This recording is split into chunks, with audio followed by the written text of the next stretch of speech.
After yesterday's incident in Uhuru Park during the Labor Day celebrations, Kenya police have come to the defense of COTU Secretary General, who gave an order to have activist Boniface Mwangi mishandled not by police officers but by his men, whom he calls Jeshi.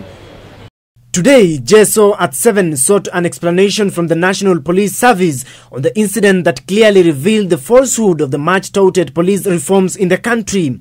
Police officers watched idly as the activist was harassed and mishandled by the goons hired by the COTU boss.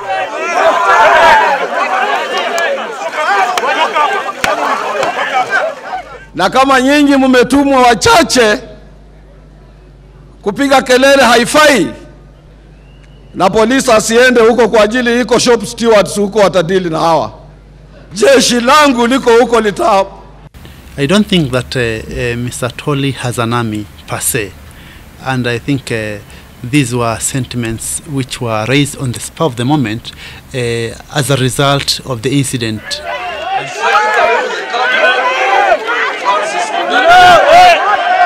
The activist yelled at Francis Atwoli, accusing him of betraying Kenyans by championing for a salary increment for MPs. Atwoli has been on the receiving end for his support for a cause despised by many Kenyans.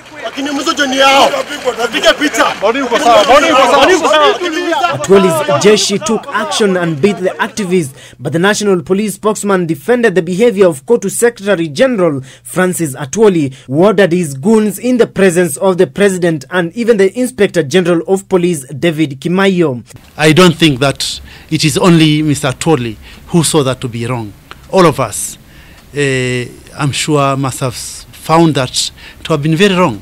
It is not only disrespectful to the person of Mr. Atwoli, but even the person of His Excellency the President, who was also there in person.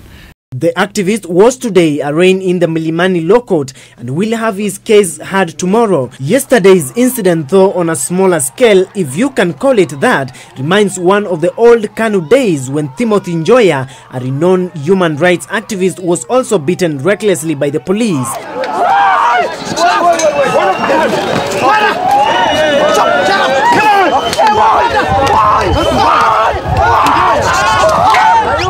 The police force that stood by and watched as the activist was needlessly attacked is incidentally the same force that has been unable to respond effectively to the recent outbreaks of violence in Bungoma and Busia.